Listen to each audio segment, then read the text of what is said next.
मुंबई, नवी मुंबई आणि त्यानंतर आता तिसरी मुंबई लवकरच तयार होणार आहे. कारण मंत्रिमंडळाच्या बैठकीत या तिसऱ्या मुंबईच्या भूसंपादन धोरणाला सरकारकडून मंजुरी देण्यात आली आहे. नमस्कार दोस्तों, कैसे आप सब। स्वागत है आप सभी का मेरे YouTube चैनल वॉन्डरर पाटिल में। मैं हूं आपका दोस्त अविनाश पाटिल। खुश खबर है आप सभी दर्शकों के लिए जिन्होंने भी मुंबई 3.0 में इन्वेस्ट किया है या फिर इन्वेस्ट करने के बारे में सोच रहे हैं। This is a very important video और इसीलिए इस वीडियो को मिस मत कीजिएगा, एंड तक देखिएगा, क्योंकि ये वीडियो और ऐसा एनालिसिस, ऐसी इंफॉर्मेशन आप तक शायद ही कोई पहुंचा पाए with solid data, with solid evidences. हवा में बात नहीं करने वाला हूं, पूरे तर्क वितर्क के साथ में आपके साथ डिस्कशन करने वाला हूं। मेरा नाम है अविनाश पाटिल, मेरे चैनल का नाम है वॉन्डरर पाटिल, और आप अगर इस चैनल को पहले बार देख रहे हैं या फिर बहुत बार देख चुके हैं लेकिन सब्सक्राइब नहीं किया, प्लीज़ इंश्योर करें कि आप इस चैनल को सब्सक्राइब करें सो दैट हमारी रीच बढ़े, हम ज़्यादा से ज़्यादा लोगों तक ऑथेंटिक और वैलिडेटेड इन्फॉर्मेशन पहुंचाएं। Let's get started. तो देखिए दोस्तों, सबसे पहले क्या हुआ है, सबसे पहले 16 मार्च को एक इन्फॉर्मेशन आई पब्लिक डोमेन में। वो इन्फॉर्मेशन क्या थी? वो थी एक जीआर की कॉम्पनसेशन पैकेज क्या है। अब हम ये इन्फॉर्मेशन कैसे वैलिडेट कर सकते हैं? सबसे पहले आपको जाना है एमएमआरडीए के वेबसाइट पर। मेरे स्क्रीन पर आप देख सकते हैं, यह है एमएमआरडीए की वेबसाइट। यहाँ पर आप जाएंगे अंडर प्लानिंग, और प्लानिंग में आप जाएंगे न्यू टाउन डेवलपमेंट अथॉरिटी में।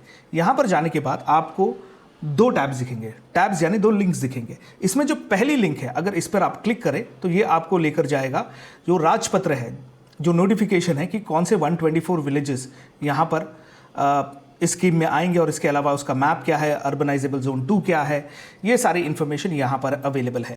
इसके अलावा जो दूसरी लिंक है वो काफ़ी रेलेवेंट है। इस पर आप क्लिक करेंगे तो आपको ये जीआर दिखाई देगा। अब ये जो जीआर है ये लीगल लैंग्वेज में है, इसे समझना आसान नहीं है, मेरे लिए भी आसान नहीं है। तो मैंने क्या किया, मैंने यूज़ किया एआई में मैंने यूज़ किया जेमिनाई एआई। पीडीएफ फाइल को डाउनलोड किया, यहाँ पर अपलोड किया, और इसकी एक समरी आ गई। समरी क्या कहते हैं इसे ज़रा समझते हैं, और हम एक हायर लेवल पे समझेंगे, नॉट इनटू डिटेल, क्योंकि मैं लॉयर नहीं हूँ, मैं एक माइक्रो लेवल इंफॉर्मेशन को वैलिडेट नहीं कर सकता। तो एक हायर लेवल पे आपको मैं बताने की कोशिश करूंगा। देखिए यहाँ पर लिखा गया है कि ये जीआर है, अर्बन डेवलपमेंट डिपार्टमेंट का है, और मार्च 16 की डेट है। इसमें क्या लिखा गया है, Atal Bihari Vajpayee Shivri Nhava Sheva Atal Setu area jurisdiction, the NTDA covers approximately 323.44 square kilometre, जो कि बिल्कुल सही है, क्योंकि हमने यहाँ पर भी देखा था और इसके पहले वाला जो डॉक्यूमेंट था उसमें भी हमने देखा था कि ये देखिए यहाँ पर भी मेंशन किया गया है कि 323 स्क्वायर किलोमीटर की जो एरिया है वो कवर की जाएगी, और इसमें 124 विलेजेस हैं। यहाँ पर देखिए ये 124 विलेजेस यहाँ पर मेंशन्ड है। तो ये इन्फॉर्मेशन इससे ही लिंक्ड है, दैट कैन बी कन्फर्म्ड। आप देखिए यहाँ पर टोटल 124 विलेजेस है। इसके बाद नीचे हम जाते हैं एक्सक्लूजन्स में क्या क्या है। ये मैं जितने वीडियोज़ मैंने बनाए उन सभी में आपको ये कहा था कि ज़मीन लेते वक्त CRZ फॉरेस्ट, इसे ध्यान से देखिए क्या लिखा गया है यहाँ पर। This authority does not apply to forest lands, coastal regulation zone और 250 metre buffer zone from Pen municipal council. सो पेन जो है वहाँ पे म्युनिसिपल काउंसिल है, यहाँ पर आप मैप पर देख सकते हैं, दिस इज़ पेन, और ये देखिए ये पेन म्युनिसिपल काउंसिल की एरिया है, और इसके आगे 250 मीटर का इन्होंने बफर जोन दिया है। तो ये zone will not be in scope of this scheme. Reason, it's already a municipal council. Pen एक प्रॉपर शहर है, अगर आप जाएंगे आपको पता चलेगा, एक प्रॉपर अच्छा खासा शहर है Pen. Okay, now authority MMRDA has been appointed as the new town development authority under Maharashtra regional and town planning यानी MRTP एक्ट 1966। अब इसमें क्या हो रहा है कि land acquisition policy for consenting farmers. तो पॉलिसी क्या रहेगी, कॉम्पनसेशन मेथड देखिए, इसमें लिखा गया है कि फ्लोर स्पेस इंडेक्स प्रोवाइड किया जाएगा, TDR प्रोवाइड किया जाएगा, इसके अलावा कैश कॉम्पनसेशन के अगेंस्ट TDR प्रोवाइड किया जाएगा। 22.5% land return scheme. Okay, landowners can receive 22.5% developed land as compensation following the existing CIDCO policy. अब इसमें कंफ्यूज ना होइए कि MMRDA डेवलप कर रहा है तो सिडको कहाँ से आ गया। सिडको ने बहुत समय से 22.5% की स्कीम इस लोकेशन में ऑलरेडी इंप्लीमेंट की है and it has been successful और काफ़ी अच्छा डेवलपमेंट हुआ है। To name a few, Ulwe, Pushpak Nagar, Karanjade, to an extent Dronagiri, तो 22.5% लैंड स्कीम पर ये डेवलपमेंट हुआ है वर्सेस 40% स्कीम जो हर कोई कह रहा है। आप में से कितने लोगों को पता है उन विलेजेस के नाम जो 40% स्कीम में हैं? मुझे कमेंट करके ज़रूर बताइएगा। ओके, नाउ यहाँ पर मैं कंसल्टिंग में भी कहता हूँ, मैंने वीडियोस में भी कहा है कि अगर आपका रिटर्नेबल लैंड यानी 22.5% कन्वर्जन के बाद आपका land is less than 40 square metre, then the owner will receive cash compensation instead of a plot. ठीक है?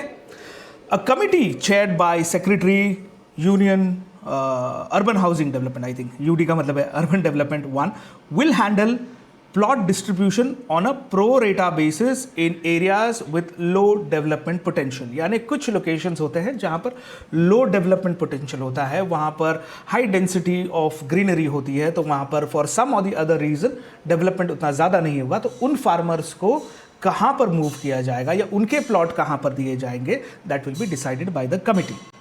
फ़ोन करके मुझे ये मत पूछिएगा, ये कमेंट करके ये मत पूछिएगा कि मेरी गांव की ज़मीन यहाँ पर है, मुझे कहाँ पर प्लॉट मिलेगा। To be honest, I do not know. इस डॉक्यूमेंट में कुछ स्पेसिफाई किया गया है, आगे डॉक्यूमेंट में भी स्पेसिफाई किया गया है एट अ हायर लेवल, हम उससे समझेंगे। Do not ask for micro level information. मैं अर्बन हाउसिंग के लिए काम नहीं करता, मैं सिडको के लिए काम नहीं करता, तो वो इनसाइडर इन्फॉर्मेशन या फिर उनकी एग्जैक्ट पॉलिसी क्या रहने वाली है या फिर वो डिसीजन मेकिंग अथॉरिटी क्या डिसीजन लेगी, उसकी इंसाइट मेरे पास नहीं है। As is basis establishment cost, ये क्या है अभी ये देखते हैं। पास थ्रू पॉलिसी में cost recovery, acquisition cost, infrastructure cost and survey fees will be recovered from the allottee in installment. To encourage industrial development in undeveloped areas, a pass-through policy based on MIDC standards has been adopted. Retail investors के लिए इसमें क्या है? I would say probably nothing. तो someone who's at a very high level should worry about it. We as retail investors should not worry about this. Establishment charges, MMRDA will charge 15% establishment fee to the plot holder as is basis. Land is allotted on as is where is basis. MMRDA is not responsible for providing infrastructure in these specific zones. यानी जो ज़मीनें as is basis पे दी जाएगी उनसे सर्वे वगैरह वगैरह के charges लिए जाएंगे, वहाँ पर इंफ्रास्ट्रक्चर डेवलपमेंट नहीं किया जाएगा। MMRDA is not responsible for it. ठीक है। इंफ्रास्ट्रक्चर कॉस्ट, मैं लोगों को हमेशा कहता हूँ कि infrastructure cost is a huge cost. लोग कहते हैं अरे 22.5% बहुत कम है, शायद हो सकता है। देखिए, I do not want to comment on that. मैं सिर्फ इस चीज़ पे कमेंट कर सकता हूँ कि जहाँ पर 22.5% का डेवलपमेंट हुआ है, काफ़ी अच्छा हुआ है।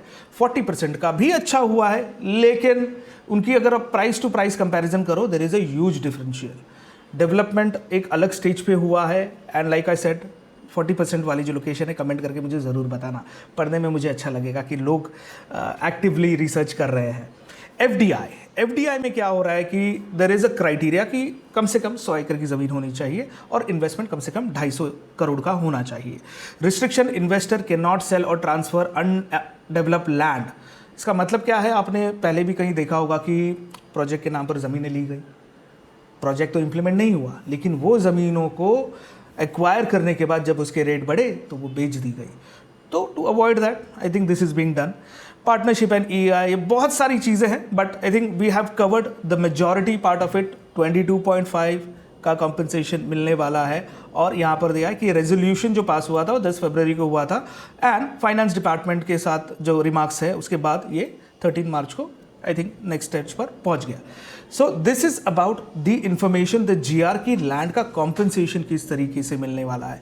बहुत दर्शक मुझे पूछते हैं कि हमारा लैंड तो पेन में है, हमें कुछ लैंड सेलर कह रहे हैं कि हमें लैंड जो मिलेगा वो तो उल्वे में मिलेगा।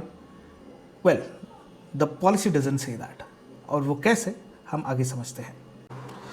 ओके, अब दोस्तों इस सेक्शन में हम समझेंगे प्रेस रिलीज, क्योंकि बहुत इंपॉर्टेंट है ना कि इन्फॉर्मेशन ऑथेंटिक हो, वैलिडेटेड हो।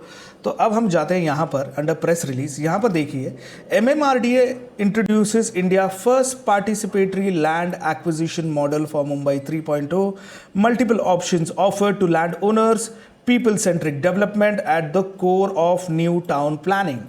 अब इसे ओपन करते हैं इस PDF फाइल को, और ये सारे इसके लिंक्स नहीं दूंगा, मैं चाहता हूँ कि आप MMRDA की वेबसाइट पर जाएं और ये सारी इन्फॉर्मेशन लें। यहाँ पर देखिए सारी इन्फॉर्मेशन दी है। Multiple option offer to land owners, 124 villages, 323.44 square kilometres. एक सवाल आपके मन में आ सकता है कि पेन जो ग्रीन जोन 2 में था उसका क्या होने वाला है। डॉक्यूमेंट देख के लग रहा है कि पेन भी 22.5% की स्कीम में आने वाला है। तो इस वजह से मेकिंग इन्वेस्टमेंट और doing investment in Spain is also fine. Ticket size छोटी है, बड़े लैंड साइज आप खरीद सकते हैं। सो डोंट हेजिटेट अगर पेन में आपको ज़मीन खरीदनी है। The due diligence still remains, forest, mangrove, title, search, ये सारी चीज़ें आपको देखनी चाहिए। वैसे अगर आप ज़मीन खरीदना चाहते हैं, मेरे पास भी मल्टीपल ऑप्शन है।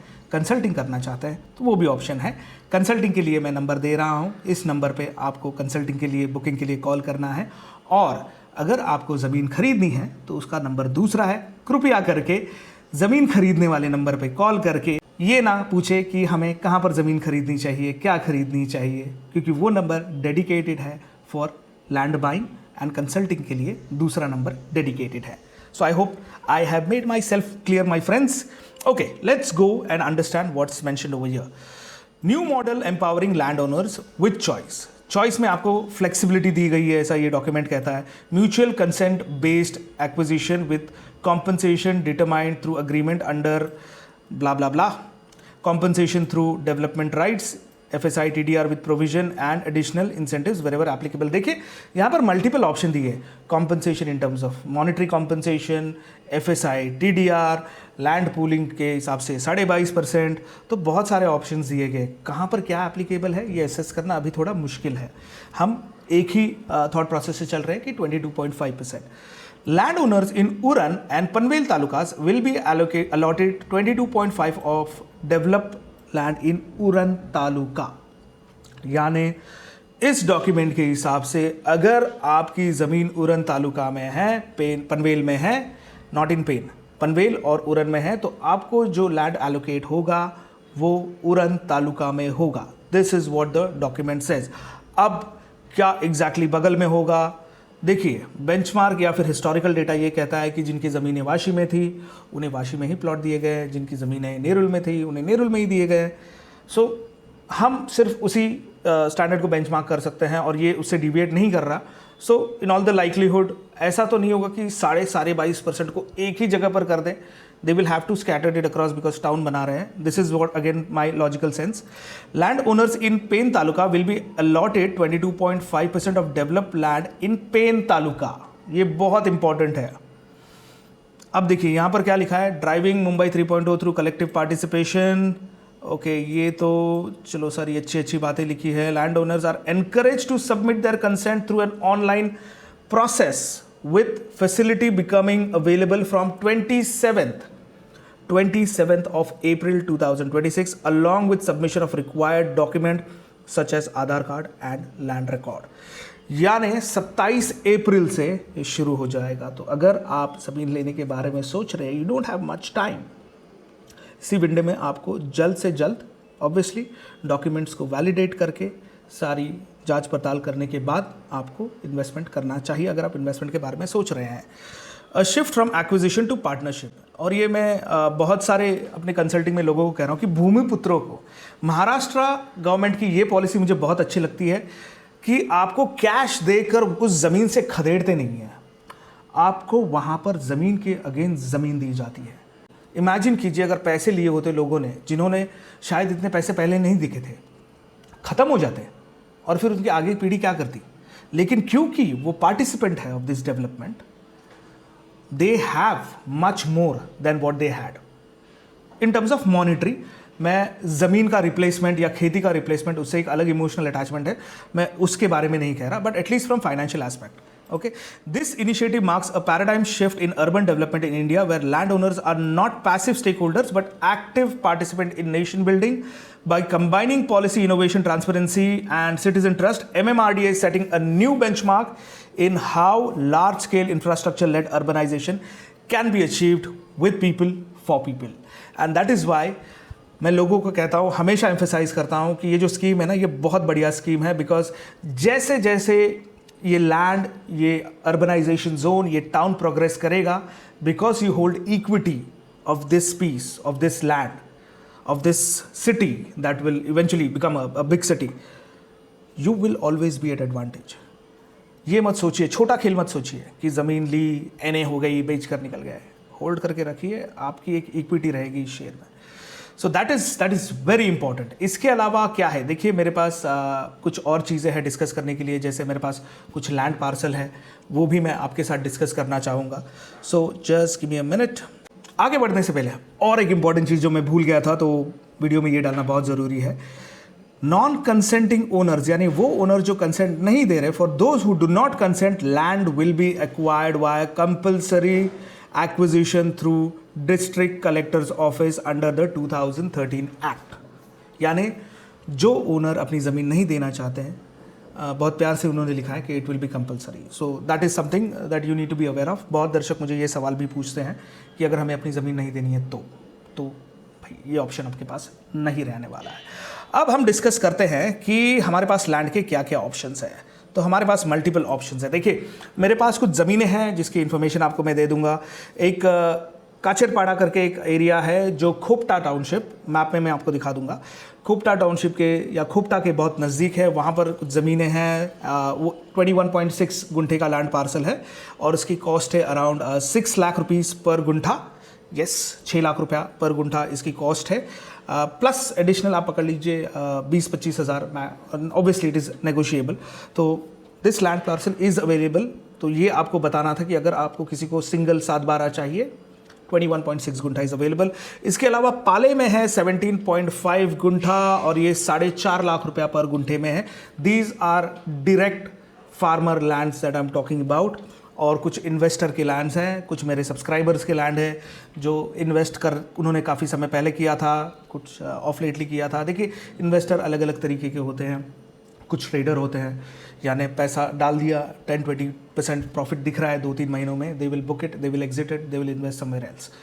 उसके अलावा देखिए जुई में भी कुछ लैंड है. मैंने पहले भी बताया था आपको कि जुई में मेरे पास एक अच्छा लैंड पार्सल है. 28 गुंठे का लैंड पार्सल है मेरे पास और उसकी कॉस्ट जो है वो रहने वाली है 6,25,000 और इसमें आपको स्टैम्प ड्यूटी रजिस्ट्रेशन भी आ जाएगा. So that will be around 6.5 lakhs.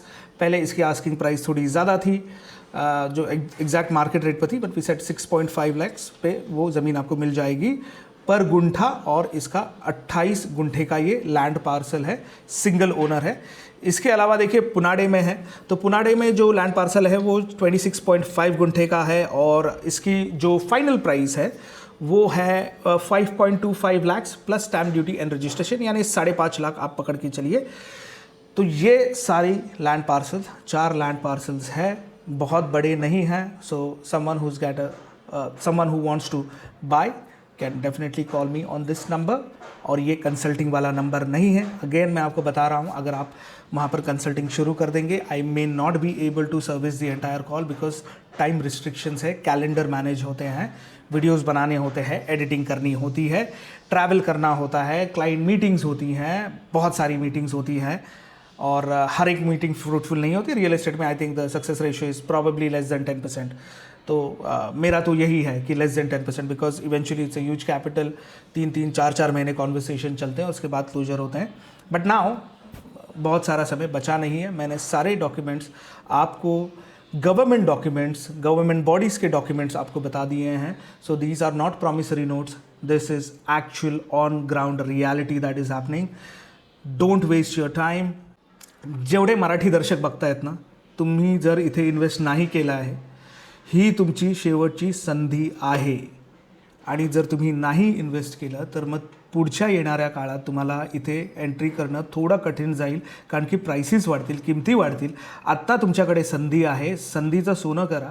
So that was it guys. I hope आपको ये वीडियो पसंद आया होगा तो please like share subscribe to the channel and in case you haven't please do यार, बहुत मेहनत करते हैं. दिस इज वॉन्डर Patil signing off. Good bye.